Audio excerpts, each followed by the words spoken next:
Mon défunt mari avait construit ce chalet pour qu'il soit notre sanctuaire. Un endroit où échapper au monde. Je n'aurais jamais imaginé que mon propre fils le transformerait en ma prison.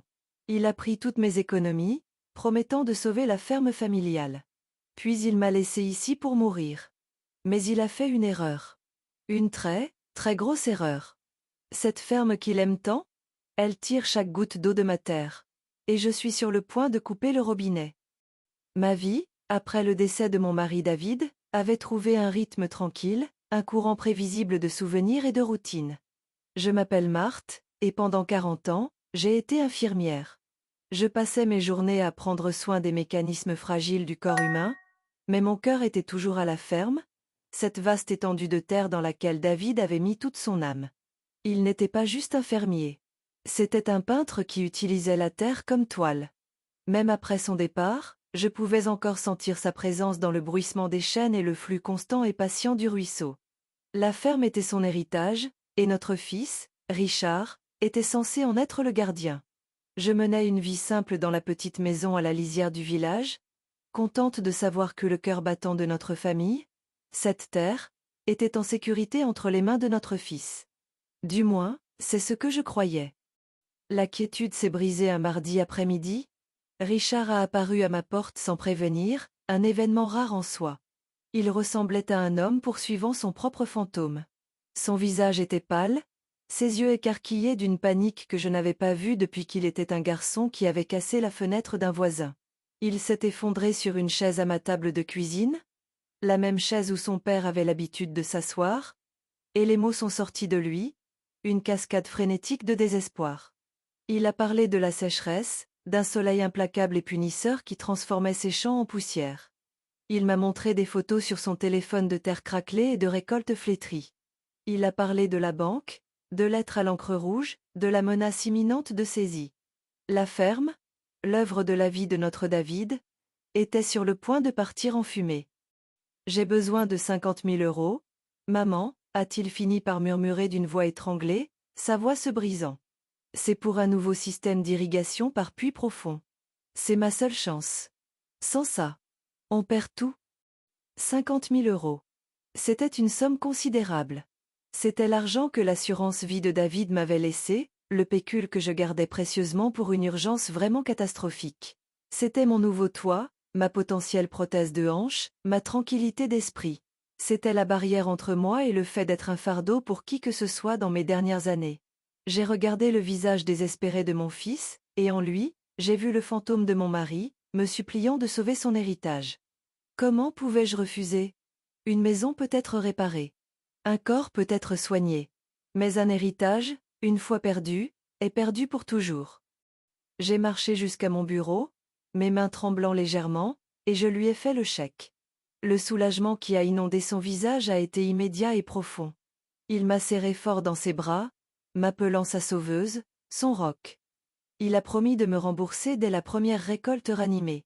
Pendant une semaine, j'ai ressenti une fierté tranquille. J'avais fait ce que font les mères. J'avais sacrifié pour mon enfant. J'avais protégé la mémoire de mon mari. Mais ensuite, un étrange silence a commencé à s'installer. Mes appels à Richard tombaient sur sa messagerie. Ses SMS étaient courts, évasifs. Occupé avec l'installation, maman. On se parle bientôt. J'ai essayé de calmer le malaise dans mon ventre, me disant qu'il était juste concentré, qu'il travaillait dur. La véritable faille dans l'histoire est venue d'un endroit où je ne m'y attendais pas. Elle est venue d'Antoine, notre vieux voisin dont la propriété bordait la ferme. Je l'ai appelé pour notre conversation hebdomadaire, lui demandant de garder un œil sur les choses, mentionnant la terrible sécheresse. Il y eut une longue pause à l'autre bout du fil. Sécheresse, Marthe? La voix d'Antoine était teintée de confusion. Seigneur, non. On a dû nettoyer un fossé à cause de tout le ruissellement la semaine dernière. Ça a été une saison humide, une des meilleures depuis des années. Il continua, sa voix innocente de la bombe qu'il venait de lâcher sur ma vie. D'ailleurs, j'ai vu Richard en ville hier. Il montrait un tout nouveau pick-up. Le genre chic, avec tous les gadgets. Il avait l'air d'un homme qui vient de gagner au loto, pas de quelqu'un qui est inquiet pour ses récoltes. Le téléphone me parut froid à l'oreille. Un nouveau camion. Une saison humide. Les deux faits refusaient de s'aligner avec l'histoire que mon fils m'avait vendue avec des larmes dans les yeux. Mon expérience d'infirmière a pris le relais. On ne panique pas quand les signes vitaux d'un patient s'effondrent. On évalue, on analyse, on trouve la source du problème. J'ai attendu un jour, me composant, puis j'ai appelé Richard. J'ai gardé ma voix légère, décontractée. Antoine me disait justement que vous avez tous eu beaucoup de pluie. Dit, une simple déclaration, non accusatrice. Le silence à l'autre bout était différent cette fois. Il n'était pas occupé. Il était lourd, défensif. Antoine est un vieux bavard qui ne sait pas de quoi il parle, a claqué Richard, sa voix sèche. La pluie est arrivée trop tard. Les dégâts étaient faits. Maman, je n'arrive pas à croire que tu écoutes les ragots du village plutôt que ton propre fils. Je croyais que tu avais confiance en moi. Il a détourné les mots, transformant habilement ma question en une attaque contre son caractère, et par extension, en une attaque contre mon amour pour lui. Il m'a fait me sentir honteuse d'avoir même posé la question. Et puis, son ton s'est adouci, devenant sirupeux d'une fausse sincérité. Écoute, je sais que ça a été stressant. J'ai une idée, a-t-il dit. Pourquoi n'irions-nous pas au vieux chalet pour le week-end? Juste nous. Pas de téléphone, pas de voisins, pas de distraction. On pourra parler, vraiment se reconnecter. Je veux te prouver que tout va bien. Il offrait une branche d'olivier, une chance de guérir la petite faille que j'avais soi-disant créée. Il m'offrait exactement ce que mon cœur de mère désirait, une résolution pacifique avec mon enfant unique. J'aurais dû écouter le nœud froid d'appréhension dans mon estomac. J'aurais dû faire confiance aux instincts qui m'avaient servi pendant 68 ans. Mais l'espoir de réparer les choses, de revoir le fils aimant que je croyais connaître, était un puissant anesthésique. Je voulais le croire. Alors, j'ai accepté. J'ai fait une petite valise pour un week-end à la montagne, refoulant le sentiment nauséeux que je ne faisais pas ma valise pour une réconciliation. Je faisais ma valise pour un règlement de compte. Et je n'avais aucune idée à quel point ce règlement allait être brutal. Le trajet jusqu'au chalet fut une masterclass de joie fabriquée. Richard conduisait son nouveau pick-up, celui que sa prétendue ruine financière n'aurait pas dû permettre, et il le manipulait avec la fierté du propriétaire. Lui et Sylvie ont rempli les 2 heures de route d'une gaieté incessante et écœurante. Ils désignaient les points de repère avec un enthousiasme forcé, jouaient de la musique trop forte et parlaient de tout sauf de ce qui importait. Ils parlaient de la rénovation de leur cuisine, de vacances qu'ils prévoyaient pour l'année prochaine, d'une nouvelle adhésion à un club de golf que Richard envisageait. Ils peignaient un tableau de prospérité, une contradiction flagrante et insultante avec l'homme désespéré qui s'était tenu dans ma cuisine quelques semaines auparavant.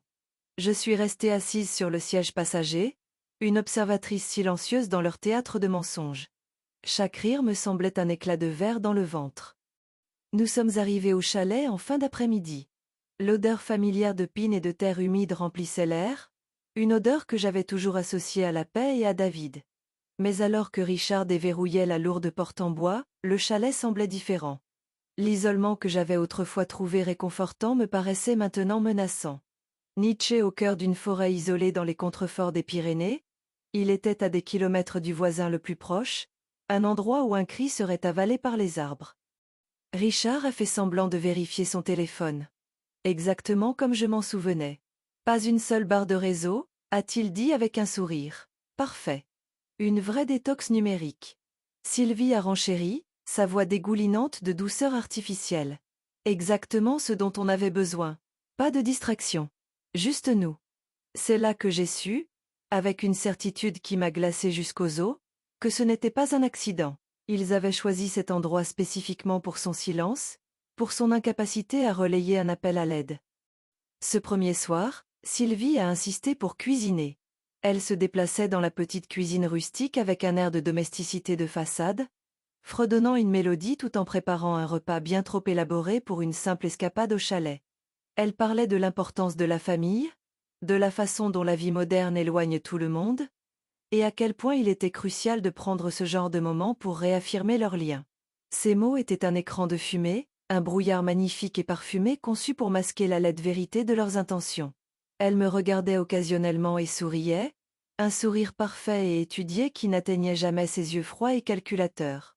Je me sentais comme un spécimen sous un microscope, observé par des scientifiques qui étaient sur le point de commencer une expérience cruelle.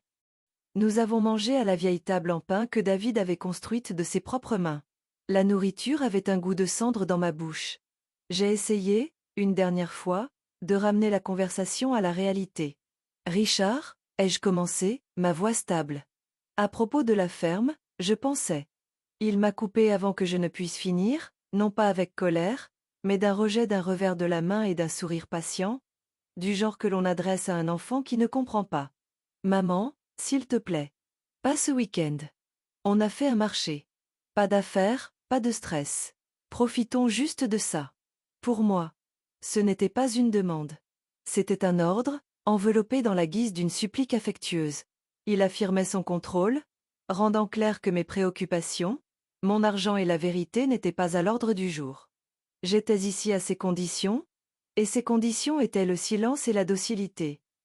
Après le dîner, alors que je ramassais les assiettes, Richard s'est approché du petit crochet près de la porte où j'avais accroché mes clés de voiture.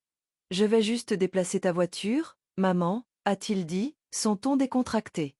Je vais la mettre derrière le camion, comme ça elle ne gênera pas. Le chemin devient boueux ici s'il pleut. Ça sonnait si logique, si serviable. Mais tous mes instincts me hurlaient de ne pas laisser ces clés quitter ma vue. Pourtant, que pouvais-je faire? L'accuser? Commencer une dispute qui prouverait son point de vue sur mon stress et mon instabilité? J'ai simplement hoché la tête, regardant tandis qu'il prenait mes clés du crochet. Ma seule issue de cette forêt était maintenant dans la poche de l'homme que je commençais à réaliser être mon geôlier.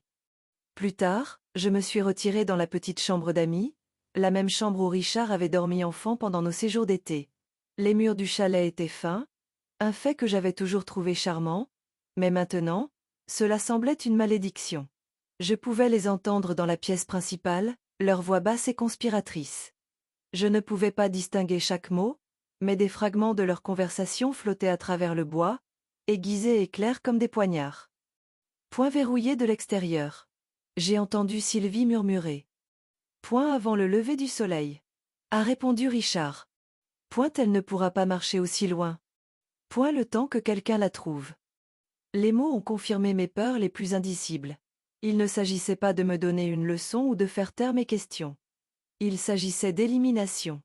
J'étais allongé dans ce lit étroit, le motif familier de la courte pointe ne faisant rien pour réchauffer la glace qui se répandait dans mes veines. Les sons nocturnes amicaux de la forêt, les grillons, le bruissement des feuilles, s'étaient transformés en une bande sonore sinistre. Chaque craquement du vieux chalet était un pas. Chaque ulule du hibou était un avertissement. Mon fils, mon enfant unique, le garçon que j'avais élevé et aimé, m'avait amené dans cet endroit magnifique et désolé pour m'y abandonner. Il allait me laisser ici dépérir, une fin discrète et commode pour sa mère encombrante. Le poids total de leur plan s'est abattu sur moi. La fausse sécheresse, le nouveau camion, l'emplacement soigneusement choisi, la prise de mes clés. C'était un complot prémédité, ourdi par un fils et sa femme qui ne me voyaient pas comme une mère, mais comme un obstacle à éliminer.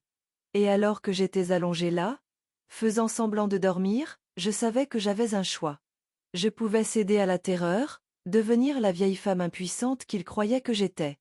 Ou je pouvais redevenir la femme qu'ils avaient oublié que j'étais. L'infirmière qui savait survivre. La femme qui connaissait tous les secrets de cette terre. Ils pensaient clore un chapitre, mais j'ai réalisé avec une clarté glaçante qu'ils venaient de me donner la raison de commencer une guerre. Et elle commencerait au lever du soleil. Le sommeil était une impossibilité. J'ai passé la nuit en état d'hypervigilance, mon esprit un moteur vrombissant de stratégie et de survie. L'infirmière en moi a pris le relais, cataloguant méthodiquement les ressources du chalet. 2 boîtes de haricots, une boîte de biscuits à moitié pleine, et un pot de beurre de cacahuète dans le garde-manger. Une trousse de premiers secours, vieille mais utilisable, sous l'évier. L'atout le plus critique était le puits à pompe manuelle juste devant la porte arrière, une source fiable d'eau fraîche et froide. Mon esprit s'est tourné vers mon propre état physique, 68 ans, un peu d'arthrite au genou, mais fondamentalement en bonne santé. Je pouvais marcher des kilomètres si je devais le faire, mais pas sans direction, et pas sans plan. Ils avaient sous-estimé ma résilience. Ils voyaient une vieille femme. Ils avaient oublié la femme qui avait autrefois travaillé des quarts de 18 heures pendant une épidémie de grippe. La première lueur de l'aube a peint le ciel de nuances de gris. J'ai entendu du mouvement dans la pièce principale. Des sons discrets, furtifs. Une planche a craqué. Un sac a été fermé. Je suis resté parfaitement immobile, ma respiration lente et régulière, une image de sommeil. À travers mes paupières à peine ouvertes, j'ai vu la silhouette de Richard dans l'encadrement de ma porte, une forme sombre contre la lumière grandissante. Il m'a observé pendant un long moment silencieux, un prédateur s'assurant que sa proie était inconsciente. La froideur de ce moment, l'absence totale de toute chaleur familiale, était plus terrifiante que n'importe quelle menace criée n'aurait pu l'être. Il vérifiait un objet, un problème à gérer, pas sa mère. Satisfait, il s'est retiré, fermant doucement ma porte. Quelques minutes plus tard, j'ai entendu le clic subtil de leur propre porte de chalet se fermer. Puis, le craquement du gravier sous les pneus de son nouveau camion. J'ai compté jusqu'à 100, mon cœur martelant un rythme frénétique contre mes côtes. Puis je suis sorti du lit. Je me suis faufilé jusqu'à la fenêtre principale, regardant à travers une fente dans les rideaux. La vue a confirmé tout. Son camion était parti. Ma voiture, une modeste berline, était toujours garée derrière l'endroit où la sienne avait été, mais un coup d'œil rapide m'a dit ce que je savais déjà. Les 4 pneus étaient à plat, lacérés avec une précision méthodique. C'était une touche finale et cruelle. Même si je trouvais les clés, je n'allais nulle part. J'ai marché jusqu'à la porte principale du chalet et j'ai tourné la poignée. Elle n'a pas bougé. J'ai poussé. Rien. Une froide finalité métallique. Il l'avait verrouillée de l'extérieur. La vague initiale de peur réelle et viscérale m'a frappé alors. J'étais piégé. Absolument et complètement seul.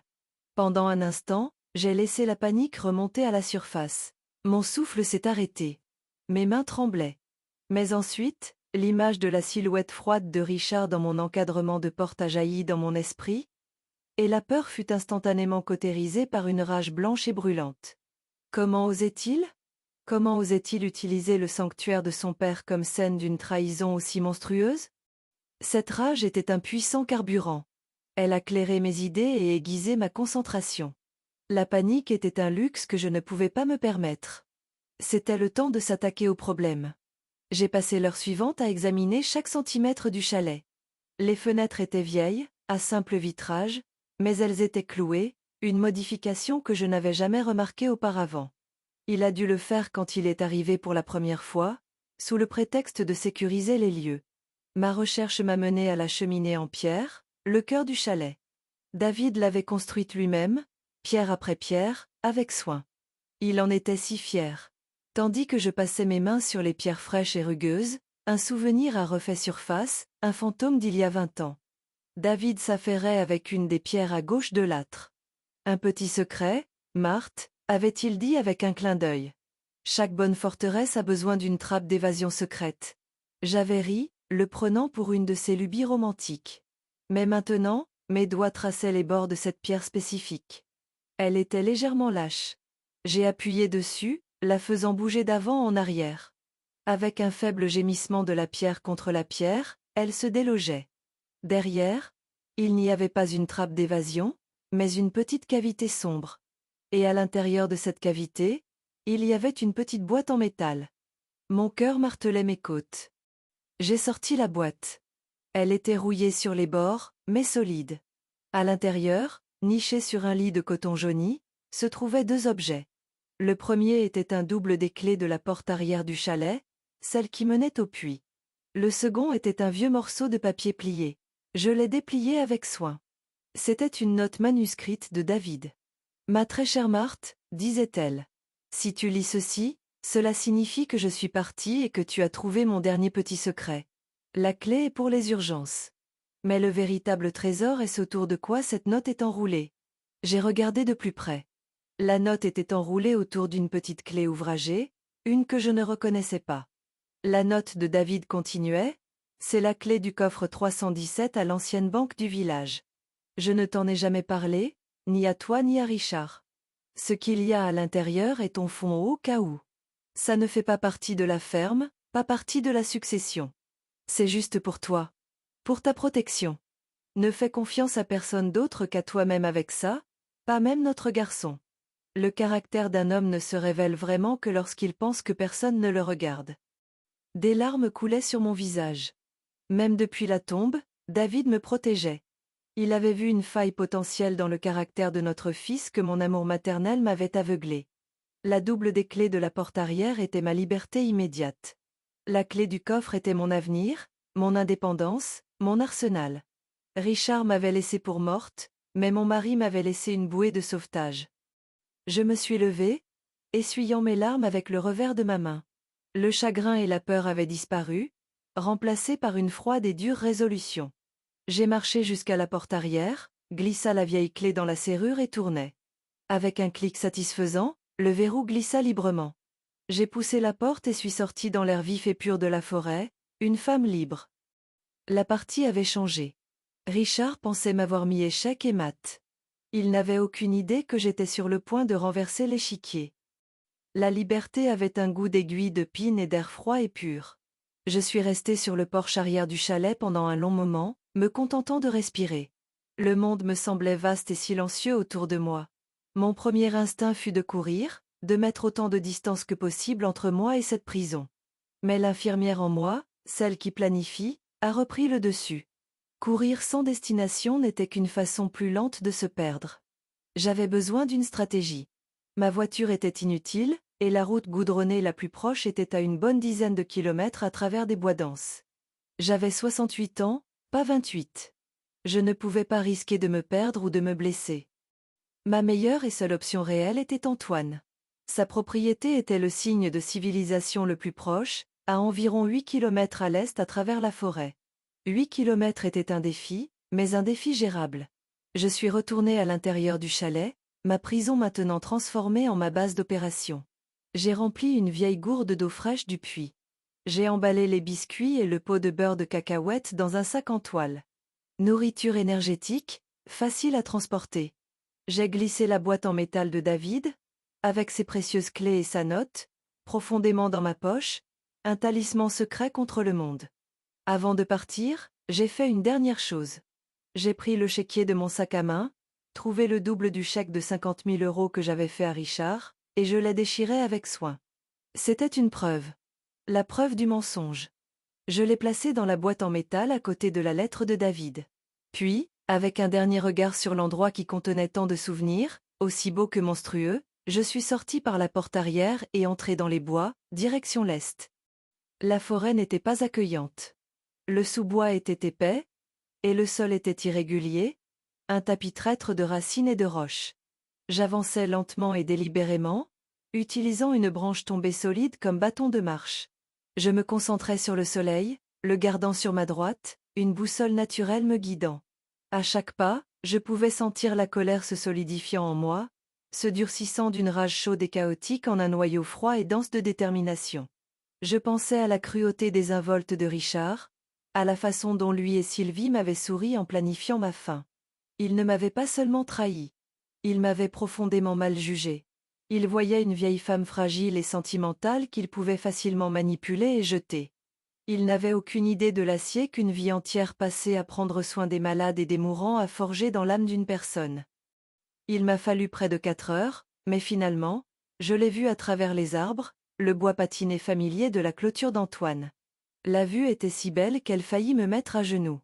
J'ai titubé les dernières centaines de mètres, mes jambes endolories, mes vêtements déchirés par les épines, et je m'effondrais sur son porche. Il me trouva là quelques minutes plus tard, son visage un masque de choc et d'incrédulité quand il vit mon état. « Marthe, mon Dieu, qu'est-ce qui vous est arrivé ? Je croyais que vous étiez avec Richard. » s'exclama-t-il, m'aidant à entrer dans sa maison. Entre deux gorgées de thé chaud et sucré, l'histoire coula de moi. Pas la version émotionnelle et larmoyante, mais le récit froid et factuel d'un crime. Les pneus lacérés, la porte verrouillée de l'extérieur, les murmures glaçants dans la nuit. Antoine écoutait, son visage buriné s'assombrissant à chaque mot. C'était un homme de peu de mots, un homme qui croyait en la justice simple. Quand j'ai fini, il n'offrit ni platitude ni sympathie. Il se leva, alla vers une armoire verrouillée dans le coin de son salon, et en sortit un vieux fusil d'aspect lourd. « Je vais le trouver, Marthe, dit-il, sa voix un grondement sourd. Un homme qui fait ça à sa propre mère ne mérite pas de respirer. Je posai ma main sur son bras, l'acier froid du canon du fusil un contraste saisissant avec la chaleur de sa loyauté. Non, Antoine, dis-je, ma voix ferme. C'est sa justice à lui. Brutale et stupide. Nous allons utiliser la nôtre. Il me regarda, perplexe. Quelle sorte? Demanda-t-il. Celle qui est discrète, légale et absolue, répondis-je. Celle qui lui enlève tout ce qu'il croit posséder. D'abord, nous avons appelé la gendarmerie. Et la gendarmerie locale, qui était un cousin éloigné de Richard, mais la gendarmerie d'un département voisin. J'ai signalé ma voiture vandalisée et que j'avais été séquestrée illégalement sur ma propre propriété. J'ai choisi mes mots avec soin, le présentant comme une plainte formelle, pas comme une accusation hystérique. Je voulais juste un point de départ documenté pour la tempête juridique que j'étais sur le point de déclencher. Ensuite, j'ai demandé à Antoine de me conduire. Pas chez moi, mais à l'ancienne banque du centre-ville, celle qui abritait le coffre-fort 317. Pendant le trajet, je serrais la boîte en métal dans ma poche. La voix de mon mari me parvenait de ce contenant poussiéreux, un murmure du passé me donnant la force dont j'avais besoin pour l'avenir. D'une certaine manière, partager cette histoire avec vous tous ressent la même chose. C'est un sentiment étrange et puissant, retrouver sa voix après avoir cru qu'elle avait été réduite au silence pour toujours. Si vous pensez qu'une histoire comme celle-ci mérite d'être entendue, qu'une voix ne devrait jamais être réduite au silence, alors votre abonnement est plus qu'un simple clic. Votre abonnement est ma voix. S'il vous plaît, aidez cette communauté à devenir plus forte et plus audible, afin que personne n'ait jamais l'impression de mener une bataille comme celle-ci seul. Richard pensait m'avoir volé mes derniers 50 000 euros. Il n'avait aucune idée que j'étais sur le point d'accéder à un fonds qui ferait de ces 50 000 une petite monnaie. Il m'avait laissé dans un chalet pour y mourir. Il n'avait pas réalisé que je sortais de cette forêt pour entrer dans une salle de guerre. Et je venais de recevoir toutes les munitions dont j'aurais besoin. L'ancienne banque du village était une forteresse de marbre et de laiton poli, une relique d'une époque où l'argent semblait solide et fiable. L'air à l'intérieur était frais et sentait légèrement le vieux papier et le métal. Le directeur, un homme nommé Monsieur Dubois qui connaissait ma famille depuis des années, m'a accueilli avec un regard inquiet. Marthe, Antoine a dit que c'était urgent. Est-ce que tout va bien?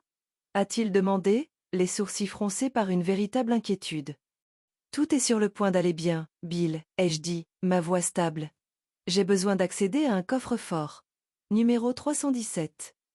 Il a cligné des yeux, un éclair de confusion traversant son visage. 317? Ce coffre est inactif depuis des années. Je crois qu'il était enregistré au nom de votre mari. J'ai posé la petite clé ouvragée sur le comptoir en marbre entre nous. Il m'a laissé la clé, ai-je dit simplement. Le processus semblait cérémoniel. Monsieur Dubois a récupéré sa propre clé maîtresse, et ensemble nous sommes descendus dans la chambre forte. L'énorme porte circulaire s'est ouverte avec un lourd et satisfaisant gémissement, révélant des rangées de boîtes métalliques brillantes. Il m'a conduit vers le mur du fond, vers un petit tiroir sans prétention étiqueté 317. Il a inséré sa clé, puis j'ai inséré la mienne. D'un tour ferme, la serrure s'est libérée. Il a tiré la longue boîte métallique du mur et l'a portée dans une salle de visionnement privée, un petit espace tranquille avec une seule table et une chaise. Prenez tout votre temps, Marthe, a-t-il dit, fermant doucement la porte derrière lui, me laissant seule avec le dernier secret de mon mari. Pendant un instant, j'ai simplement regardé la boîte, mes mains posées sur le métal froid. C'était ça. L'aboutissement de la prévoyance de David, la manifestation de sa protection éternelle. Avec une profonde respiration, j'ai soulevé le couvercle. Le contenu était soigneusement organisé, un témoignage de l'esprit méthodique de mon mari. Il y avait des piles d'obligations aux porteurs, anciennes mais toujours précieuses, leurs papiers craquants et leur encre sombre. Il y avait des certificats d'action dans des entreprises de premier ordre, achetés il y a des décennies et laissés mûrir en une petite fortune. Et au fond, il y avait une série de livrets bancaires de comptes dans différentes banques à travers la région, avec des soldes qui me coupaient le souffle. Je suis restée assise là, stupéfaite, faisant le calcul rapide dans ma tête. Ce n'était pas une rançon royale, mais c'était substantiel. Plus qu'assez. C'était la liberté. C'était le pouvoir. C'était la justice que je m'étais promise de rendre. Les 50 000 euros de Richard n'étaient qu'une pitance, de l'argent de poche, comparé à cela. Mais ce n'est pas l'argent qui m'a le plus frappé. Glissé à l'intérieur d'un des livrets, il y avait une autre lettre de David, celle-ci scellée. J'ai brisé le sceau d'un doigt tremblant. Ma Marthe, comment sait-elle? Si tu lis ceci, cela signifie que le Hokkao est arrivé. Je prie pour que cela n'arrive jamais, mais je connaissais notre fils. J'ai vu la faim dans ses yeux, la même faim que j'ai vue chez des hommes qui miseraient la ferme familiale pour une chance d'obtenir quelque chose de plus grand, quelque chose qu'ils pensent mériter sans l'avoir gagné. Il aime l'idée de la ferme, mais il n'aime pas le travail. Il aime le statut, pas la terre. Cet argent est ton bouclier et ton épée. Utilise-le pour te protéger. Mais surtout, utilise-le pour protéger la terre. La terre était là avant nous, et elle sera là après nous. C'est la seule chose qui est réelle. Ne le laisse pas la vendre pour des immeubles. Ne le laisse pas couler du béton sur nos souvenirs pour un profit rapide. La meilleure défense de la ferme n'est pas une clôture. C'est la source de sa sève vitale. La source de sa sève vitale. La phrase résonna dans mon esprit. Et alors, j'ai compris. J'ai sorti le vieux plan cadastral qu'Antoine m'avait montré. La ferme dont Richard avait hérité était une immense propriété tentaculaire de 200 hectares. Mais ma petite parcelle, apparemment insignifiante, de 2 hectares, celle que David m'avait léguée personnellement, était stratégiquement positionnée. J'avais toujours pensé que c'était un geste sentimental, car elle contenait le petit coin de bois où nous avions fait notre premier pique-nique. Mais en regardant la carte avec de nouveaux yeux, j'ai vu la vérité. Il ne s'agissait pas de sentiments. Il s'agissait de stratégie. La seule rivière qui traversait la région, la rivière qui alimentait tous les systèmes d'irrigation de la ferme de Richard, avait sa source, son origine même, exactement sur ma terre. De plus, la seule route goudronnée qui menait de la route principale à l'entrée de sa ferme traversait directement un coin de ma propriété.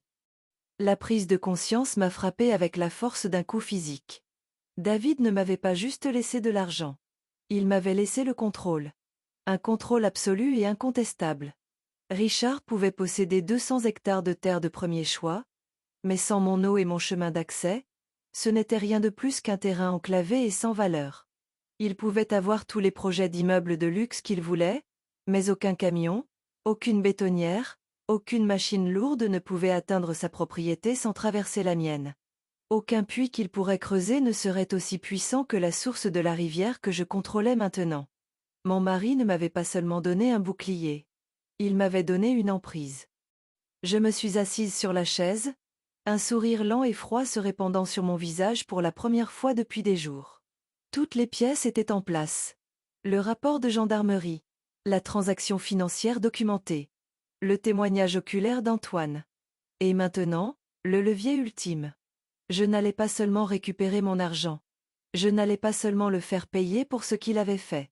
J'allais démanteler son monde entier, pièce par pièce, en utilisant la terre même qu'il désirait si désespérément exploiter. Il avait voulu m'effacer, me faire disparaître dans le silence des bois. Au lieu de cela, il avait réveillé une partie de moi qui était restée en sommeil pendant des années, l'esprit froid et calculateur d'une femme qui en avait assez d'être sous-estimée. J'ai fermé le coffre-fort, mes mouvements calmes et délibérés. Je suis sortie de cette chambre forte non pas en tant que Marthe, la veuve éplorée, ni Marthe, la mère victime. Je suis sortie en tant que Marthe, la stratège, la propriétaire terrienne, la femme qui détenait les clés de l'ascension de son fils ou, plus précisément, de sa chute spectaculaire. J'avais l'argent, j'avais le motif, et maintenant, j'avais le plan. La guerre était sur le point de commencer, et j'allais choisir l'heure, le lieu et les règles d'engagement.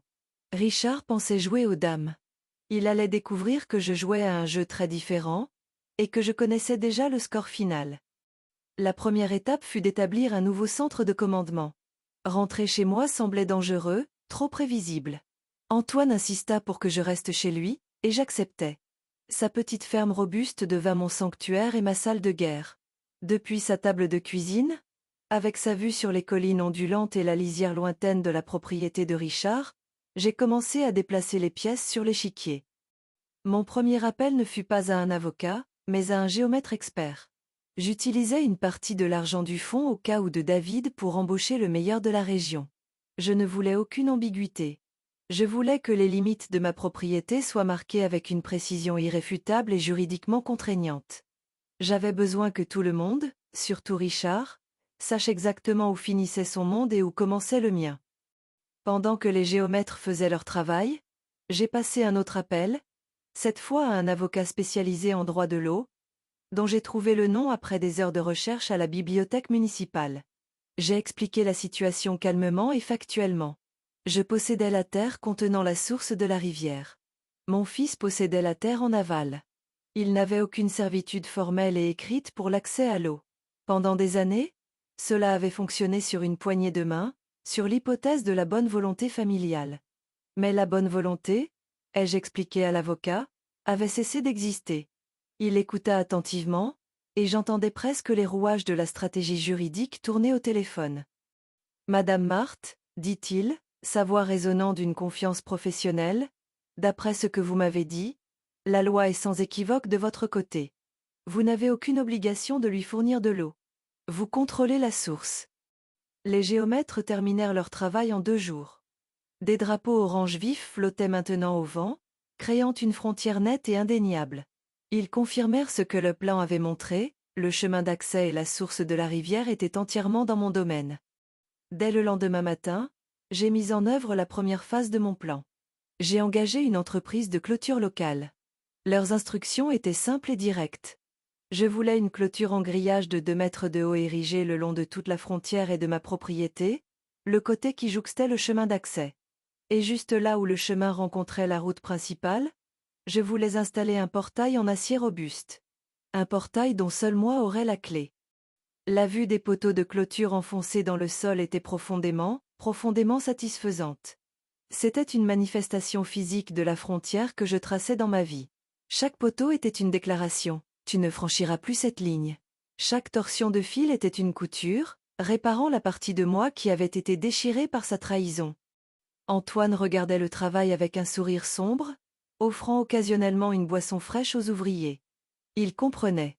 Il ne s'agissait pas de vengeance. Il s'agissait de conséquences. Il s'agissait de reprendre ce qui était à moi.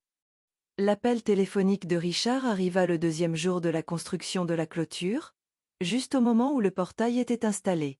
Sa voix était une éruption volcanique d'incrédulité et de rage. « Au nom de Dieu, qu'est-ce que tu penses faire » a-t-il hurlé au téléphone. Il y a des poteaux de clôture partout sur le chemin d'accès. J'ai des camions qui essaient d'aller sur le site. Tu bloques mon projet. Je l'ai laissé hurler. Je l'ai laissé épuiser sa fureur, écoutant calmement le désespoir effréné d'un homme voyant ses plans s'effondrer. Quand il a finalement fait une pause pour reprendre son souffle, j'ai parlé, ma voix aussi fraîche et calme que l'eau de la rivière que je contrôlais maintenant. Ce n'est pas ton chemin, Richard, ai-je dit. C'est mon chemin, sur ma terre. J'ai décidé que j'aimerais un peu plus d'intimité. Il y eut un silence saccadé à l'autre bout. Il ne pouvait pas le comprendre. Ta terre ? C'est un chemin de terre que nous utilisons depuis 50 ans. Tu ne peux pas simplement le bloquer. A-t-il bégayé. Je peux, et je l'ai fait, ai-je répondu. Les géomètres ont confirmé les limites de propriété cette semaine. Je te suggère de consulter un plan. Un vrai, pas celui dans ta tête où tout appartient. Je pouvais presque sentir son esprit s'emballer, essayant de trouver un moyen de contourner ça, un angle d'attaque. C'est à cause du chalet, n'est-ce pas ? A-t-il accusé. Tu es vindicative et émotive parce que tu as eu une petite frayeur. Je revenais pour toi, maman. Je te jure. Ce fut le moment où la dernière parcelle de ma sentimentalité maternelle mourut. La facilité avec laquelle il mentait, la manière désinvolte dont il essayait de me faire croire que son acte monstrueux était un simple malentendu, était obscène. Une petite frayeur ? Ai-je répété, ma voix dangereusement basse.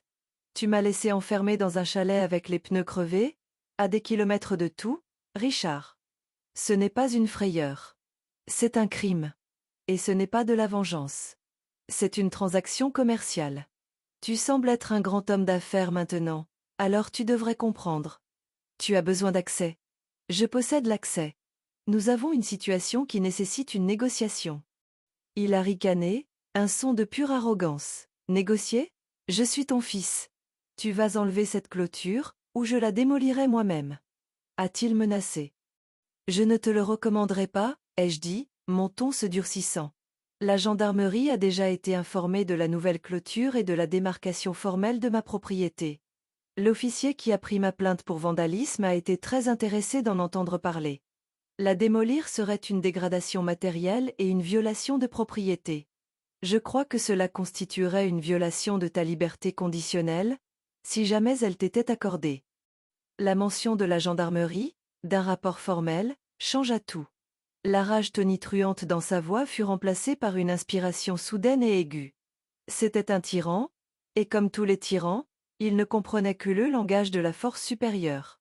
Pour la première fois, il réalisa que je n'étais pas seulement sa vieille mère émotive. J'étais une adversaire. Et je détenais toutes les cartes. Il raccrocha sans un mot de plus, laissant un silence assourdissant qui fut le son le plus doux que j'ai jamais entendu. La clôture était en place. Le portail était verrouillé. La phase 1 était terminée. Maintenant, il était temps de parler de l'eau. Pendant 3 jours, un silence tendu a plané sur la vallée. Je savais que Richard s'agitait. Je pouvais l'imaginer dans son bureau stérile et moderne, se penchant sur des plans, appelant des avocats, son visage un masque d'incrédulité frénétique. C'était un homme habitué à intimider et à charmer pour surmonter les obstacles, et il venait de se heurter de plein fouet à un mur d'acier grillagé, juridiquement solide. Son chantier était paralysé. Chaque jour où sa machinerie lourde restait inactive, chaque jour où ses investisseurs s'impatientaient, il perdait de l'argent. La pression montait, et c'est moi qui tenais la vanne. La dynamique du pouvoir s'était inversée si complètement que c'en était presque vertigineux. Le premier assaut officiel de son côté ne vint pas de Richard, mais d'un avocat chic et cher. Une lettre arriva par coursier, remplie d'un jargon juridique dense, mais le message était simple, c'était une mise en demeure de cesser l'entrave. Elle exigeait que je retire l'obstruction illégale et m'accusait d'ingérence dommageable dans ses affaires. C'était un bluff, un nuage d'encre conçu pour intimider. J'ai remis la lettre à mon propre avocat, le spécialiste en droit de l'eau. Il a ricané en la lisant. C'est ce qu'ils font quand ils n'ont aucune base légale, Marthe, a-t-il dit. Ils essaient de vous intimider pour vous soumettre. Envoyons-leur une réponse. Notre réponse fut une œuvre d'art. Elle était concise, professionnelle et absolument dévastatrice. Elle comprenait une copie du plan cadastral officiel, une copie de mon titre de propriété, et une lettre brève et polie déclarant que j'exerçais mon droit de propriétaire foncier à sécuriser ma propriété. Elle incluait également un dernier paragraphe brutal, rédigé par mon avocat. Il notait que toute tentative ultérieure d'accès à ma terre serait suivie d'une action en justice immédiate pour violation de propriété, et que nous étions, en parallèle, en train d'explorer nos options concernant les droits d'eau liés à la source située sur la propriété de ma cliente. Nous n'avions pas encore fait de menaces concernant l'eau. Nous lui avions simplement rappelé que nous savions qu'elle était là. Cette lettre fut le catalyseur. Le lendemain matin, mon téléphone sonna. C'était Richard. La rage avait disparu, remplacée par une civilité forcée et artificielle qui était d'une certaine manière plus répugnante. Maman, commença-t-il, je crois qu'on a mal démarré. Mon avocat dit que tout cela n'a été qu'un grand malentendu concernant de vieilles limites de propriété. Je suis restée silencieuse, le laissant parler. Écoute, ce qui s'est passé au chalet. J'étais stressée. Sylvie et moi, on ne réfléchissait pas clairement. C'était une erreur stupide et terrible, et je suis tellement, tellement désolée. Je sais que je t'ai fait mal. L'excuse était creuse, une manœuvre stratégique, pas un sentiment sincère. Il n'était pas désolé pour ce qu'il avait fait. Il était désolé d'avoir été pris. Il était désolé que je me défende. Qu'est-ce que tu veux, Richard? Ai-je demandé, ma voix neutre. Je veux arranger ça, a-t-il dit. J'ai besoin que mes camions accèdent au site. Mes investisseurs menacent de se retirer. Je paierai la clôture, je ferai tout ce que tu veux. Ouvre juste le portail. Voilà. La négociation. Le moment où il croyait pouvoir acheter son chemin hors des conséquences. Ce n'est pas si simple, ai-je dit. Nous avons plus à discuter que juste le portail. Nous devons discuter des 50 000 € que tu m'as volés. Il a tressailli au mot volé. C'était un prêt, maman. J'allais toujours te rembourser. A-t-il insisté? Était-ce avant ou après que tu m'aies laissé pour mourir dans un chalet? Ai-je rétorqué. La ligne est restée silencieuse un instant. Il n'avait pas de réponse à cela. Et, ai-je continué, appuyant sur mon avantage, nous devons discuter de l'eau. Le silence qui suivit fut si profond que j'entendais le bourdonnement du réfrigérateur dans la cuisine d'Antoine. C'était le son d'un homme comprenant enfin, vraiment, la profondeur du piège qu'il s'était creusé. L'eau? A-t-il murmuré, sa voix à peine audible. Qu'est-ce qu'il y a avec l'eau? Mon avocat m'informe que la source de la rivière se trouve sur ma terre, ai-je dit, récitant les lignes que mon avocat et moi avions répétées. Et qu'il n'y a pas de servitude formelle t'accordant un droit d'accès. Pendant 50 ans, notre famille a fonctionné sur la confiance. Tu as brisé cette confiance, Richard. Par conséquent, tous les accords informels sont désormais nuls. À compter d'aujourd'hui, ta ferme n'a aucun droit légal à sa principale source d'eau. J'entendais sa respiration, saccadée et paniquée. C'était un animal acculé. Les immeubles de luxe, le nouveau camion, la vie de prestige qu'il avait bâtie sur une fondation de mensonges, tout allait s'assécher et disparaître. Tu ne peux pas, a-t-il bégayé. Tu détruirais la ferme de ton propre mari? L'héritage de ta propre famille? Pourquoi faire? La vengeance? Non, Richard, ai-je dit, et ma voix était aussi claire et froide que l'eau de cette source. Pas pour la vengeance. Pour la restitution. Tu as construit un rêve sur mon argent et ma terre, et tu as essayé de te débarrasser de moi quand je n'étais plus utile. Je ne détruis pas un héritage. Je fais une saisie pour une dette. Une dette d'argent, et une dette de caractère. J'ai énoncé mes conditions. Ce n'était pas une négociation. C'était une reddition. Voici ce qui va se passer, lui ai-je dit. Tu me rejoindras au cabinet de mon avocat demain à 10 heures. Tu viendras seul. Tu apporteras un chèque certifié de 50 000 €, plus les intérêts. Tu apporteras également le titre de propriété de ton nouveau camion, signé à mon nom. Considère cela comme des frais de retard. Et tu seras prêt à signer un nouveau contrat formel concernant les droits d'eau et d'accès. Un contrat qui sera entièrement à mes conditions. Avant qu'il ne puisse discuter, avant qu'il ne puisse supplier ou menacer, j'ai ajouté la dernière condition non négociable. Et si tu n'es pas là, à 10 heures, avec tout ce que j'ai demandé, alors à midi, mon avocat déposera une plainte pénale formelle contre toi et Sylvie pour séquestration, mise en danger de la vie d'autrui et abus de faiblesse. Ton choix, Richard. Une transaction commerciale, ou une accusation criminelle. J'ai raccroché, ma main ferme. Le piège était tendu. Les conditions étaient livrées.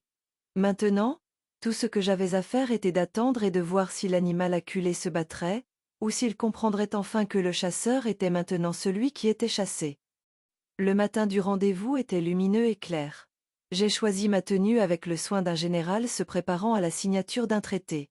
Pas un tailleur, ce n'était pas mon style. J'ai mis une robe simple et bien repassée, celle que mon défunt mari préférait sur moi, et un collier de perles. Je voulais ressembler à moi-même, pas à une caricature d'une femme d'affaires. Je voulais qu'il voie la mère qu'il avait trahie, armée non pas d'agressivité, mais d'une résolution inébranlable. Antoine m'a conduite au cabinet de l'avocat, sa présence silencieuse un réconfortant rempart de soutien. Alors que je sortais de la voiture, il a simplement dit « Pas de pitié, Marthe ». J'ai hoché la tête. « Pas de pitié », ai-je répété. « Juste justice ». J'étais assise dans la salle de conférence quand Richard est arrivé. Il avait l'air terrible. Son costume cher était froissé, son visage était émacié, et il y avait des cernes sombres sous ses yeux. Il ressemblait à un homme qui n'avait pas dormi depuis des jours, un homme hanté par les conséquences de ses propres actions. Il ne m'a pas regardé. Il a regardé mon avocat, la table polie, le sol, partout sauf mon visage. Il a fait glisser un dossier sur la table. À l'intérieur se trouvait un chèque certifié de 55 000 €, le capital plus les intérêts calculés, et le titre de propriété de son camion, signé d'une écriture tremblante et rageuse. Il avait respecté la première partie de mes exigences. Il avait peur. Bien. Mon avocat, Maître Davison, a pris le contrôle de la réunion avec une efficacité froide. Merci d'être venu, Richard, a-t-il commencé. Ma cliente est prête à discuter des termes d'un nouvel accord d'utilisation du terrain. Cependant, avant de poursuivre, Elle m'a autorisé à vous informer que cet accord est subordonné à votre coopération pleine et entière. Toute déviation, toute tentative de renégociation, et cette réunion est terminée, et nous procédons à la plainte pénale. Richard s'est contenté de hocher la tête, la mâchoire serrée. C'était un roi qui avait été déchu de sa couronne, forcé de parlementer avec la personne même qu'il pensait avoir exilée. Maître Davison a fait glisser un document épais sur la table. « Ceci est l'accord proposé », a-t-il dit. « Je vous encourage à le lire attentivement. » J'ai regardé les yeux de Richard parcourir la première page, son expression passant de l'appréhension à l'incrédulité totale. Son visage a pâli, et une veine a battu dans sa tempe. Il a levé les yeux, rencontrant enfin les miens, et ils étaient remplis d'une fureur désespérée et suppliante. « C'est insensé, a-t-il murmuré. Ce n'est pas un accord. C'est une exécution. » Et ça l'était. Le contrat était un chef-d'œuvre de rétribution légale. Il lui accordait une licence temporaire et révocable pour l'eau et l'accès, pas une servitude permanente. La licence était conditionnée à une longue liste de conditions. D'abord, les termes financiers. Il paierait une redevance mensuelle pour les droits d'eau, fixée à 25% des bénéfices nets de son projet immobilier. Un comité, qui comprenait moi-même, mon avocat et un expert comptable indépendant, auditerait ses comptes trimestriellement pour assurer la conformité. Toute divergence entraînerait la résiliation immédiate de la licence. Le chemin d'accès était un bail séparé, avec un lourd paiement annuel qui irait directement dans un fonds fiduciaire pour ses enfants, mes petits-enfants, un fonds que j'administrerais seul jusqu'à leurs 25 ans. Mais les conditions financières n'étaient que le début. Le contrat incluait une clause de caractère et conduite. Lui et Sylvie étaient tenus de suivre une thérapie familiale obligatoire et une thérapie individuelle avec un psychologue agréé par le tribunal. Le psychologue fournirait des rapports trimestriels à mon avocat confirmant leur présence et leur progrès. Toute séance manquée ou rapport négatif serait considérée comme une rupture de contrat. De plus, il était tenu d'effectuer 200 heures de travail d'intérêt général par an, travaillant spécifiquement avec une association caritative locale qui livrait des repas aux personnes âgées à domicile. Il livrerait personnellement des repas aux personnes âgées, les mêmes personnes qu'il considérait comme jetables. La dernière clause était la plus brutale. L'accord contenait une confession complète et écrite de ses actions. Elle détaillait le mensonge sur la sécheresse, le détournement des 50 000 euros, et le plan calculé pour m'abandonner au chalet. Le document stipulait que cette confession serait détenue en séquestre par mon avocat. Si jamais Richard enfreignait la moindre partie de notre accord, d'un simple paiement manqué à une seule séance de thérapie sautée, cette confession serait immédiatement transmise au parquet. C'était une épée de Damoclès, une garantie permanente de sa conformité. Je ne lui mettais pas juste une laisse. Je lui donnais la laisse et le forçais à la tenir autour de son propre cou pour le reste de sa vie. « Tu essaies de me ruiner » a-t-il dit, sa voix tremblant d'un mélange de rage et d'apitoiement. « Non, Richard, ai-je dit, parlant pour la première fois. Tu l'as déjà fait toi-même. Je t'offre un chemin vers la rédemption. Un chemin très étroit, très cher, et très public. Ce contrat t'assure que tu passeras le reste de tes jours à regagner le droit à la vie que tu as essayé de voler. Tu paieras tes dettes, tu affronteras ton propre caractère, et tu serviras la communauté que tu méprises tant. C'est ça, ou c'est une cellule de prison. Ce sont tes deux seules options. » Il fixa le document, puis moi, puis de nouveau le document. Je voyais la guerre faire rage en lui, son orgueil contre sa terreur de l'incarcération. Son ambition contre sa défaite totale et absolue. Il n'avait plus de coup à jouer. Il n'avait plus de levier, plus d'alliés, pas de sortie. Il avait construit son monde sur un mensonge, et la vérité venait de lui présenter la facture. Il prit le stylo, sa main tremblant si violemment qu'il pouvait à peine le tenir fermement. « Où est-ce que je signe » demanda-t-il, les mots ayant un goût de poison dans sa bouche. Mon avocat désigna la ligne en bas de la page. Avec un soupir vaincu qui sembla aspirer tout l'air de ses poumons, Richard signa son nom, abandonnant son avenir, sa fortune et sa liberté entre les mains de la mère qu'il avait laissée pour morte. La signature du contrat ne fut pas un moment de triomphe. Ce fut un moment de finalité tranquille et solennelle. C'était comme regarder un chirurgien terminer une amputation difficile mais nécessaire. La partie malade avait été retirée pour sauver le tout. Alors que Richard quittait le bureau, un homme diminué et brisé, je ne ressentis pas une vague de victoire, mais un sentiment de clôture profond est là. La guerre était finie. Maintenant, le long et lent travail de reconstruction pouvait commencer. Mon premier acte en tant que contrôleuse de fête de l'avenir de Richard fut d'ordonner à l'entreprise de clôture de modifier le portail. Il resterait, symbole permanent du nouvel ordre, mais il serait équipé d'une serrure électronique télécommandée. Richard recevrait un code d'accès, mais j'aurais le contrôle principal. Je pourrais accorder ou refuser l'entrée d'une simple pression sur un bouton depuis chez moi. Il ne prendrait plus jamais son accès pour acquis. La nouvelle du nouvel arrangement à la ferme se répandit rapidement dans notre petite communauté. Au début, il y eut de la confusion. Les gens voyaient le grand projet de Richard redémarrer, mais ils entendaient aussi des murmures sur la clôture, les avocats, la vente soudaine de son nouveau camion. Je ne fis aucun effort pour expliquer. Je laissais les rumeurs circuler. La vérité, ai-je découvert, a une façon de s'infiltrer dans les fissures d'une communauté, et l'image qui émergea fut celle d'un fils qui avait gravement nui à sa mère et qui payait maintenant un lourd tribut. Ma réputation, que je craignais qu'il n'ait tenté de ternir, était non seulement intacte, mais améliorée. Je n'étais plus seulement Marthe, la veuve tranquille. J'étais Marthe, la femme qu'il ne fallait pas contrarier. Les audits trimestriels des affaires de Richard furent éclairants. L'expert comptable que j'avais nommé était une femme impitoyable et perspicace qui prenait un plaisir professionnel à démêler la comptabilité désordonnée et intéressée de Richard.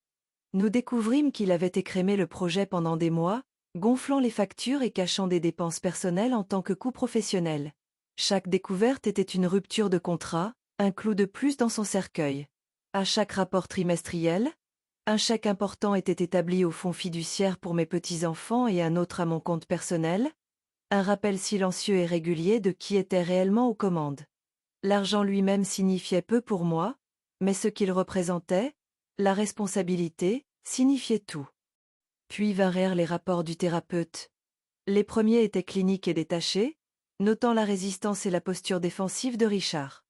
Il faisait semblant, remplissant la lettre du contrat mais pas son esprit. Mais ensuite, vers le 6e mois, le ton des rapports commença à changer. Le thérapeute nota des moments d'introspection réticente et de douloureuse prise de conscience. Richard aurait apparemment parlé, pour la première fois, de l'immense pression qu'il ressentait en vivant dans l'ombre de son père, de son besoin désespéré de se prouver plus grand, plus intelligent, plus réussi.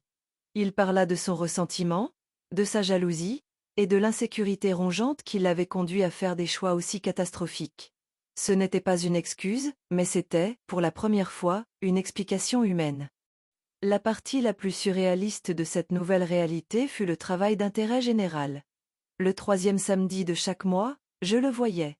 Non pas parce que je le cherchais, mais parce que l'association caritative qu'il était forcé de servir était celle-là même où je faisais du bénévolat depuis des années. J'étais dans la cuisine, aidant à emballer les repas, et il arrivait pour prendre sa tournée de livraison. Il entrait, habillé de vêtements simples, son visage dépouillé de son arrogance habituelle. Il ne me regardait jamais dans les yeux. Il prenait sa liste, chargeait les repas dans sa voiture désormais beaucoup plus modeste, et partait. Les autres bénévoles, mes amis, connaissaient l'histoire. Personne ne disait un mot.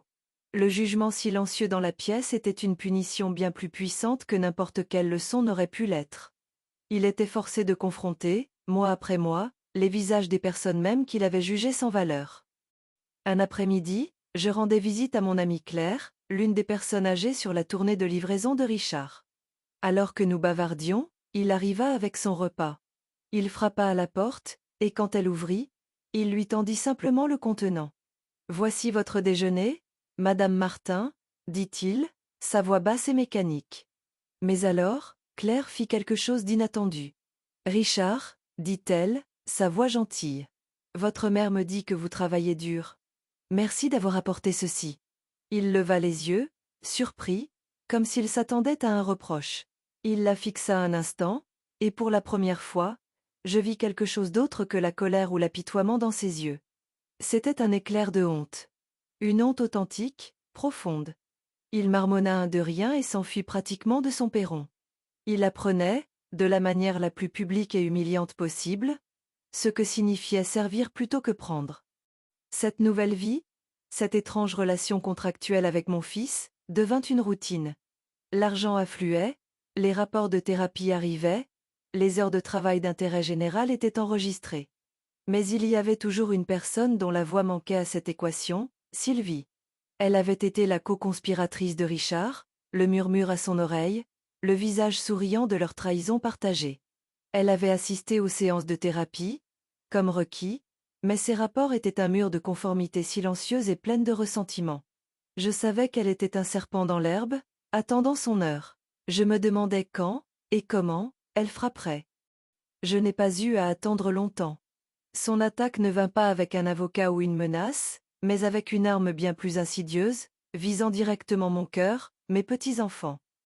Mes petits-enfants, Léo, 10 ans, et Mia, 8 ans, avaient été une victime douloureuse et tacite dans cette guerre. Dans l'immédiat après-coup, Richard et Sylvie les avaient utilisés comme boucliers, les éloignant de moi sous prétexte de ne pas vouloir les bouleverser avec le désaccord familial. En réalité, ils me coupaient l'accès, une autre punition mesquine. Le contrat stipulait que mes droits de visite devaient être rétablis, mais chaque tentative de programmer une visite se heurtait à des excuses de la part de Sylvie. Léo avait un tournoi de foot. Mia avait l'anniversaire d'une amie. La grippe circulait à leur école. C'était une mort par 1000 coupures, conçue pour rompre lentement notre lien. Je savais que c'était son fait. Richard, malgré tous ses défauts, semblait au moins comprendre qu'il était battu. Sylvie, cependant, menait toujours une guerre secrète. L'attaque que j'attendais arriva sous la forme d'un appel téléphonique de Léo. Sa voix, habituellement vive et énergique, était petite et hésitante. « Mamie, dit-il. Maman a dit que tu essayais de prendre la ferme à papa. » Mon sang se glaça. « Bien sûr que non, chérie, dis-je, essayant de garder ma voix calme et rassurante. Où as-tu entendu ça? Maman a dit que tu es en colère contre papa à cause de sa nouvelle affaire et que tu utilises l'eau pour le punir. Elle a dit. Elle a dit que si on doit déménager, ce sera de ta faute. Les mots étaient une citation directe de Sylvie, un poison qu'elle avait soigneusement distillé dans les oreilles de ses propres enfants. Elle les retournait contre moi, me peignant comme la méchante qui menaçait de détruire leur maison. J'ai compris sa stratégie immédiatement. Si elle ne pouvait pas briser le contrat, elle essaierait de briser mon moral. Elle savait que la seule chose au monde qui pouvait encore me blesser était l'amour que je portais à ses enfants. Si elle pouvait les faire me craindre, me détester, elle pouvait infliger une douleur bien plus profonde que n'importe quelle sanction financière. C'était sa vengeance. C'était cruel, c'était calculé, et ça visait la partie la plus vulnérable de mon cœur. Après avoir raccroché avec Léo, en lui assurant que je l'aimais et que tout irait bien, je ne me suis pas mise en colère. Je suis devenue glaciale. C'était une ligne qu'on ne pouvait pas franchir impunément. Elle venait de déclarer la guerre au bien-être émotionnel de ses propres enfants pour m'atteindre. Je n'ai pas appelé Richard. Je n'ai pas appelé mon avocat. J'ai conduit directement chez eux. C'était un mardi après-midi, et je savais que Richard serait sur le chantier. Sylvie serait à la maison. J'ai garé le camion que Richard avait été forcé de me céder, un petit acte délibéré de guerre psychologique, dans leur allée. Quand elle a ouvert la porte, son visage était un masque de fausse surprise. « Marthe. Quelle surprise! On ne vous attendait pas, dit-elle, sa voix une mélodie douceâtre. J'en suis sûre, ai-je dit, passant devant elle pour entrer dans la maison. Nous devons parler. Seuls. Nous nous sommes assises dans son salon impeccable, un showroom stérile qui criait l'argent neuf et l'absence d'âme. Je n'y suis pas allée par 4 chemins. Je viens de parler à Léo, ai-je dit. Tu vas arrêter d'empoisonner mes petits-enfants contre moi. Tu vas arrêter immédiatement. Elle adopta une expression d'innocence blessée. Je ne vois pas de quoi vous parlez, dit-elle. Les enfants sont juste confus. Ils voient leur père si stressé, et ils posent des questions. J'essaie juste d'être honnête avec eux. Honnête? Ai-je ricané? Leur dire que je vais les mettre à la rue n'est pas de l'honnêteté. C'est de la manipulation. C'est une violation directe de l'esprit, si ce n'est de la lettre, de la clause caractère et conduite dans le contrat que Richard a signé. Elle se pencha en avant, son masque de civilité tombant enfin, révélant l'ambition hargneuse en dessous. Ce contrat est avec Richard, pas avec moi, siffla-t-elle. Tu n'as aucun pouvoir sur moi. Et tu ne menaceras pas ma famille. Ta famille? Ai-je répondu, ma voix dangereusement douce. Tu menaces ta propre famille. Tu utilises tes enfants comme pions dans un jeu que tu as déjà perdu. Tu sembles avoir oublié quelque chose, Sylvie. Ce contrat contient une confession signée. Une confession qui détaille les crimes de ton mari. Des crimes dont tu étais consciente. Des crimes dont tu as bénéficié. Des crimes dont tu as été complice. Son visage devint pâle. Il était clair que Richard n'avait pas partagé tous les détails accablants du document qu'il avait signé. Si tu continues cette campagne d'aliénation parentale, ai-je poursuivi, si j'entends encore un mot de mes petits-enfants qui indique que tu les utilises pour mener tes batailles, je considérerai cela comme une rupture majeure de l'accord. Et je remettrai cette confession au parquet. Ce ne sera pas seulement Richard qui fera face à des accusations. Ce sera vous deux. Et ensuite, vous pourrez expliquer votre honnêteté à une assistante sociale quand elle vous demandera pourquoi vos enfants sont placés en foyer d'accueil. C'était un échec et mat. Elle me fixa, sa bouche s'ouvrant et se refermant, mais aucun mot ne sortit. Elle avait cru qu'elle était intouchable, une partenaire silencieuse protégée par la signature de son mari. Je venais de lui montrer que la corde autour de son cou avait une deuxième boucle au bout, et qu'elle l'attendait. Elle avait parié que je ne risquerais pas de blesser les enfants en envoyant leurs parents en prison. Elle s'était trompée. J'étais prête à faire tout ce qu'il fallait pour les protéger, et à ce moment-là, les protéger signifiait les protéger d'elle. Dorénavant, ai-je dit, me levant, mon autorité dans cette pièce étant absolue, mes visites avec Léo et Mia auront lieu tous les week-ends samedi ou dimanche, à ton choix. Tu les déposeras chez moi, et tu ne parleras de moi qu'avec respect. Tu leur diras que leur grand-mère les aime et travaille avec leur père pour rendre la ferme plus forte que jamais. C'est compris? Elle ne put que hocher la tête, ses yeux écarquillés par une peur qu'elle ne pouvait plus cacher. Je suis sortie de sa maison, suis montée dans mon camion et suis partie. Je n'avais pas élevé la voix. Je n'avais pas menacé ou fanfaronné. J'avais simplement exposé les faits, les conséquences et la nouvelle réalité. La guerre avait de nombreux fronts, et je venais de gagner la bataille la plus importante de toutes, non pas pour la terre ou l'argent, mais pour les cœurs et les esprits de deux enfants innocents. Le changement fut immédiat et absolu. Comme un robinet qu'on ferme, le flot d'excuses de Sylvie cessa. Le samedi suivant, la modeste voiture de Richard entra dans mon allée. Il n'en sortit pas. Léo et Mia en sortirent en courant, leur visage un mélange de confusion et d'excitation prudente. Sylvie était introuvable. Je les accueillis sur le perron avec une chaude étreinte, les tirant dans l'odeur familière de ma maison, de biscuits fraîchement sortis du four et de linge propre. Pendant la première heure, ils furent calmes, presque timides, comme s'ils s'attendaient à une leçon ou à une confrontation. Je ne leur en donnai aucune. Au lieu de cela, je les conduisis à la rivière qui coulait derrière ma maison, la même que mon mari et moi avions aimée. Nous lançâmes des cailloux et cherchâmes des têtards, les activités simples et intemporelles de l'enfance. Lentement, ils commencèrent à se détendre.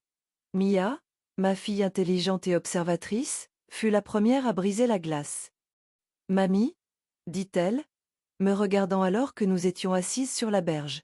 « Maman a dit que tu n'es pas fâchée contre nous. »« Bien sûr que non, mon cœur, » dis-je en lui caressant les cheveux.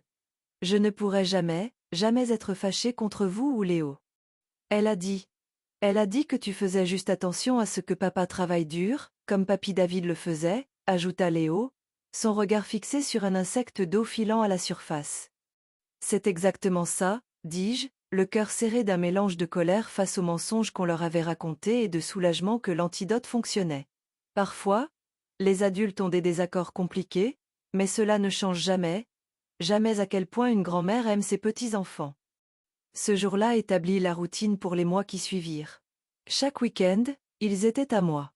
Nous ne parlions pas du contrat, du chalet ou de l'argent. Nous parlions de l'école, des amis, de leurs rêves. Nous faisions des gâteaux, jardinions, allions nous promener. Je récupérais la relation que Sylvie avait tenté d'empoisonner, un biscuit, une histoire du soir, un éclat de rire partagé à la fois. Je leur montrais, au lieu de leur dire, ce que l'amour inconditionnel ressentait. C'était un amour qui ne venait pas avec un prix ou un sentiment de culpabilité. Il était juste là, stable et fiable comme la rivière derrière la maison. Pendant ce temps, les termes du contrat continuaient à ronger la vie de Richard. L'argent qu'il me versait était substantiel, mais le véritable prix était son orgueil. Lors de son travail d'intérêt général, il n'était plus Richard le promoteur, mais juste Rich, le gars qui livrait le déjeuner aux personnes âgées. En thérapie, il n'était plus le maître de son univers, mais un homme forcé de disséquer ses propres échecs. Je l'ai vu une fois à l'épicerie. Il poussait un chariot, les épaules affaissées. Il avait l'air ordinaire. L'ambition démesurée s'était réduite à rien, remplacée par la fatigue tranquille d'un homme vivant une vie qu'il ne pouvait pas contrôler. Il me vit, fit un bref hochement de tête de reconnaissance, presque imperceptible, et changea rapidement d'allée. Le feu était éteint. Le véritable tournant, le moment où j'ai su que quelque chose avait fondamentalement changé, survint environ 1 an après la signature du contrat. J'ai reçu un appel du thérapeute. Marthe, dit-elle, j'appelle parce que quelque chose de significatif s'est passé lors de la séance de votre fils aujourd'hui. Avec sa permission, j'aimerais le partager avec vous. Je me suis préparée. Il veut s'excuser, dit-elle. Pas l'excuse stratégique qu'il vous a faite dans mon bureau, mais une vraie. Il a demandé une séance conjointe avec vous. Il a dit qu'il comprendrait si vous refusiez, mais qu'il sentait qu'il devait demander. Je suis restée silencieuse un long moment, traitant la demande. Était-ce une autre manipulation? Un autre coup dans un long jeu? Pourquoi maintenant? Ai-je demandé. Il a dit qu'il livrait un repas à un homme qui était alité, expliqua le thérapeute. L'homme était fier, têtu et complètement dépendant de la gentillesse des étrangers pour sa survie. Richard a dit que pour la première fois, il vous a vu. Il a vu ce que cela devait ressentir d'être piégé, impuissante et à la merci du caprice de quelqu'un d'autre. Il a dit qu'il avait enfin compris l'ampleur de ce qu'il avait fait. C'était la chose la plus proche du remords authentique que j'avais entendu. Contre mon meilleur jugement, une petite partie têtue de mon cœur de mère vacilla. J'acceptais la rencontre. Je suis entrée dans cette séance de thérapie avec l'impression de marcher dans un champ de mines. Richard était déjà là. Il leva les yeux quand j'entrais, et pour la première fois, il soutint mon regard. La colère avait disparu. L'apitoiement avait disparu. Ce qui restait était une tristesse profonde et creuse. Maman, commença-t-il, sa voix nouée par une émotion que je n'avais pas entendue depuis des années. Je n'ai pas d'excuse. Il n'y a aucune raison qui rend ce que j'ai fait acceptable. J'étais un homme faible et peu sûr de lui, et j'ai essayé de résoudre mes problèmes en te détruisant. J'étais un monstre. J'ai laissé ma propre mère mourir parce que j'étais un lâche. Je ne m'attends pas à ce que tu me pardonnes. Je ne le mérite pas. J'avais besoin de te dire ça en face. Je suis désolé. Il parla pendant près d'1 heure. Il parla de son père, du poids écrasant de son héritage. Il parla de ses propres échecs, de son avidité, de son arrogance. Il ne blâma pas Sylvie. Il assuma entièrement sa part. Il pleura. Pas les larmes de crocodile d'un homme pris dans un mensonge, mais les sanglots déchirants d'un homme confrontant les décombres de sa propre âme. J'écoutais sans dire un mot. Quand il eut fini, un silence pesant emplit la pièce. Le thérapeute me regarda. Marthe, dit-elle doucement, y a-t-il quelque chose que vous aimeriez dire? Je regardais l'homme en face de moi, l'homme qui était à la fois mon fils et un étranger. Je pensais au chalet, à la peur, à la rage. Et je pensais à Léo et Mia. Merci pour tes excuses, Richard, dis-je, ma voix égale. Je les entends. Mais le pardon n'est pas un mot que j'ai en moi en ce moment. La confiance, une fois brûlée, ne repousse pas facilement. Notre relation ne serait jamais ce qu'elle avait été. Mais pour la première fois, j'avais l'impression qu'elle pouvait être quelque chose de nouveau, quelque chose d'honnête, construit sur le terrain dur et impitoyable de la vérité. Je quittais cette séance avec un étrange sentiment de paix. Le dernier fantôme avait été affronté. Mais je savais que ce n'était pas la fin de l'histoire. Sylvie était toujours une présence silencieuse et rampante en arrière-plan. Sa conformité avait toujours semblé temporaire, son silence une retraite stratégique, pas une reddition. Une personne consumée par tant d'amertume et de ressentiment ne disparaît pas simplement. Elle attend. Elle observe. Et quand elle voit une opportunité, elle frappe. Je n'aurais jamais imaginé que son acte de vengeance finale et désespéré serait si public, si spectaculaire, et visait non pas moi, mais la communauté entière. Le dernier acte du drame se déroula non pas dans un bureau tranquille ou un chalet isolé, mais lors du pique-nique annuel de la Journée des fondateurs, le plus grand événement communautaire de l'année. Toute la ville était là. J'étais à une table avec Antoine et des amis, regardant Léo et Mia participer à une course en sac. Richard était là aussi, faisant du bénévolat au stand de pâtisserie de l'association caritative, une partie obligatoire de son travail d'intérêt général. Il ressemblait juste à un autre père aidant, une présence tranquille et discrète. Alors, Sylvie arriva. Elle n'était pas habillée pour un pique-nique. Elle était habillée pour la guerre, dans un tailleur chic et des talons qui s'enfonçaient dans l'herbe. Elle marcha directement vers la petite estrade où le maire de la ville se préparait à prononcer un discours, et elle prit le microphone. Un silence confus tomba sur la foule. « Bon après-midi à tous », dit-elle, sa voix amplifiée, dégoulinante de sincérité venimeuse. Pour ceux qui ne me connaissent pas, je suis Sylvie. Et depuis 1 an, ma famille vit sous la coupe d'une femme cruelle et vindicative qui a utilisé son argent et son pouvoir pour nous terroriser. Cette femme est ma belle-mère, Marthe. Un soupir collectif ondula à travers le pique-nique. Elle se lança dans une version larmoyante et fortement éditée de notre histoire. Elle me peignit comme une matriarche avide qui avait toujours envié le succès de son fils. Elle prétendit que j'avais fabriqué l'histoire de l'abandon par jalousie et utilisé une faille juridique pour prendre le contrôle de leur entreprise et de leur vie. Elle force mon mari à travailler gratuitement, cria-t-elle, pointant du doigt Richard au stand de pâtisserie. Elle essaie de monter mes propres enfants contre moi. C'est un monstre qui se cache derrière un visage de vieille grand-mère gentille.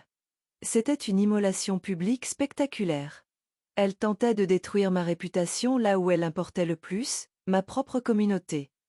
Mais elle fit une erreur de calcul fatale. Elle supposa que la ville était ignorante. Elle ne réalisa pas qu'au cours de l'année écoulée, ils avaient observé. Ils avaient vu le nouveau camion de Richard disparaître. Ils avaient vu la clôture se dresser. Ils l'avaient vu livrer des repas à leurs parents et grands-parents âgés. Ils avaient vu mes petits-enfants, heureux et épanouis sous ma garde chaque week-end. Son histoire ne correspondait pas aux faits qu'ils avaient observés de leurs propres yeux. Avant que je ne puisse même me lever pour me défendre, quelqu'un d'autre le fit. C'était Antoine. Il marcha lentement vers la scène, se tint à côté de Sylvie, stupéfaite, et prit l'autre microphone. « Je connais Marthe depuis 50 ans, dit-il, sa voix basse mais portant à travers le parc. J'ai connu son mari, et j'ai connu son fils. Je sais aussi pertinemment que c'est moi qui l'ai trouvé après que son fils l'ait laissé enfermé dans un chalet avec 4 pneus crevés. C'est moi qui l'ai conduite pour déposer la plainte à la gendarmerie. » Un murmure parcourut la foule. Alors, une autre voix s'éleva de l'assistance. C'était Claire, la femme à qui Richard livrait des repas. Et je sais que ce travail forcé dont elle parle est le programme Un repas par jour qui nourrit la moitié des personnes âgées de cette ville, cria-t-elle. Et son fils n'a jamais été autre chose que poli et respectueux quand il vient à ma porte. Puis le coup final, le plus dévastateur, vint de Richard lui-même. Il s'éloigna de la table de pâtisserie, marcha résolument vers la scène et prit le microphone de la main flasque de sa femme. Il regarda la foule de visages, son propre visage un portrait de profonde lassitude et de résignation. « Tout ce que ma femme vient de dire, annonça-t-il, sa voix claire et stable, est un mensonge. » Il se retourna et regarda directement Sylvie, et pour la première fois, il n'y avait pas de peur, seulement une autorité tranquille et d'acier. « Tout ce que ma mère a fait au cours de l'année écoulée, dit-il, s'adressant maintenant à la foule, a été une conséquence directe de mes propres actions terribles. Je lui ai menti. Je lui ai volé. Et je l'ai abandonné. Le contrat que ma femme trouve si cruel est le cadeau le plus miséricordieux que j'ai jamais reçu, car il me force à devenir un homme dont mon père n'aurait pas honte. » Il regarda Sylvie une dernière fois. « C'est fini, dit-il doucement. Entre nous, c'est fini. » Il posa le microphone et quitta la scène, non pas vers moi, mais vers ses enfants, qui se tenaient les yeux écarquillés à la lisière de la foule. Il s'agenouilla devant eux et commença à leur parler d'une voix basse et sincère. Sylvie resta seule sur la scène, exposée et humiliée. La ville la regarda, non pas avec colère, mais avec une sorte de mépris apitoyé. Son dernier pari désespéré avait échoué de la manière la plus publique imaginable. Elle s'enfuit de la scène, ses talons s'enfonçant dans la terre molle, une reine sans royaume. Ce fut la dernière fois que je la vis. Elle demanda le divorce la semaine suivante et quitta la ville, disparaissant de nos vies aussi complètement que si elles n'avaient jamais existé. Dans les années qui suivirent, une nouvelle normalité s'installa. Le contrat resta en place, gardien silencieux du nouvel ordre. Richard continua sa thérapie, son travail d'intérêt général, et son lent et ardu chemin vers le fait de devenir un homme meilleur. Il ne regagna jamais ma confiance, pas complètement, mais il gagna une certaine mesure de mon respect. Il devint un père pour ses enfants, présent et honnête d'une manière qu'il n'avait jamais été auparavant. La ferme, sous la surveillance stricte du comité, devint plus rentable que jamais. Et le fonds fiduciaire pour mes petits-enfants grandit, un témoignage silencieux du fait que parfois, la chose la plus aimante que l'on puisse faire pour sa famille est de la protéger d'elle-même. J'ai 72 ans maintenant. Ma vie est pleine. Elle est pleine de jardinage avec Mia, de regarder les matchs de foot de Léo, de soirées tranquilles sur le perron avec Antoine. Elle est pleine du travail que je fais avec l'association d'aide aux personnes âgées, utilisant mon histoire pour aider les autres à trouver leur voie. J'ai appris que la meilleure vengeance n'est pas une explosion dramatique et flamboyante. C'est le travail silencieux, constant et acharné de construire une bonne vie sur les cendres de celle qui a été incendiée. Mon fils a essayé de me laisser sans rien, dans un chalet silencieux dans les bois. Mais ce qu'il a réellement fait, c'est me laisser avec tout, ma liberté, ma force, mon but, et la connaissance profonde et inébranlable que la véritable valeur d'une personne ne réside pas dans ce qu'elle possède, mais dans le caractère qu'elle construit quand personne ne regarde. Merci d'avoir écouté mon histoire. Ce n'était pas facile à raconter, mais les histoires comme celle-ci doivent être entendues. Si elle a résonné en vous, s'il vous plaît, aimez cette vidéo et abonnez-vous à la chaîne, afin que plus d'histoires puissent être mises en lumière. Et j'aimerais vraiment savoir où ma voix porte. S'il vous plaît, dites-moi dans les commentaires de quelle ville ou de quel pays vous écoutez. C'est un rappel que personne d'entre nous n'est jamais vraiment seul.